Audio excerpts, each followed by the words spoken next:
And then what you want to see is what's happening here. Now, because we don't have a full photo of her shoulders, it's going to be hard to do this, but what could be happening is she could have her pelvis like this. She might be oblique, and then that would cause a lean that way. Yeah. Yep. So that's generally what happens. You think that what would happen is that someone would lean that way, and sometimes that can happen, but generally the body will correct itself and it will lean the other way because it's tilting one way, so your spine will lean the other way to counterbalance itself. If that's what's happening, but again, could the cushion be causing this? Is this how she got transferred in that day? I don't know. Like I won't make too much major assumptions on here because it could be a bunch of things that are causing this. Yeah. But that's why we want to do an unsupported seated assessment to see what's going on. If just for fun, just because we're just chatting, if it is because she is oblique, so her pelvis naturally sits high on one side, like the muscle tone that's causing her pelvis to sit like this, and so that's her pelvis. What we would generally want to do is to balance this out. And so even though she is leaning on this side, we actually want to build up supports on here because the goal would be to make her pelvis like this. Yeah. And then by doing that should align the spine as well. And that will that's how we stop it from leaning. Now, that doesn't always happen. It's just what we're testing to see what will come up from there. That's called a reducible posture. Yep.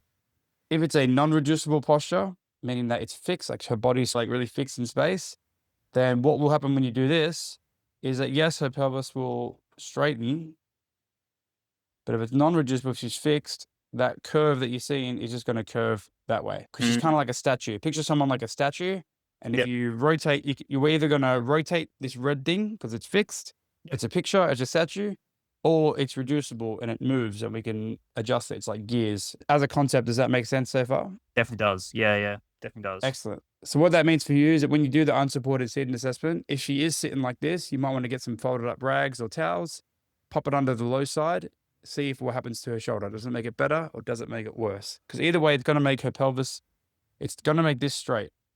Either way. Because that's just what happens when you put something under a bone. It's more what happens to the spine after it aligns. Yeah. Because if you put towels under this and if you just check here and here, you'll be like, oh, okay, cool, we made it better. Cool, of course you did. But does that actually make her spine worse or does it make it actually better?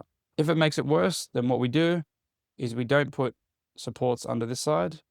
We put supports under this side because what we're trying to do is fill the space. Yeah. We're trying to fill in this gap.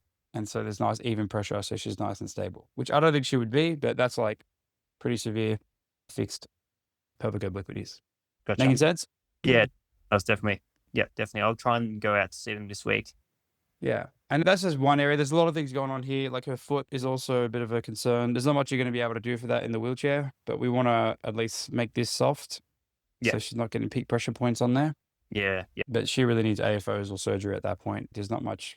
Because to straighten that out, you need support here, and then you need support there, and then you need support there, like to straighten her leg, but it's probably fixed as well, so you wouldn't be able to do that. So the only way you're going to be able to do that is with an AFO and to be like gradual serial splinting. Okay.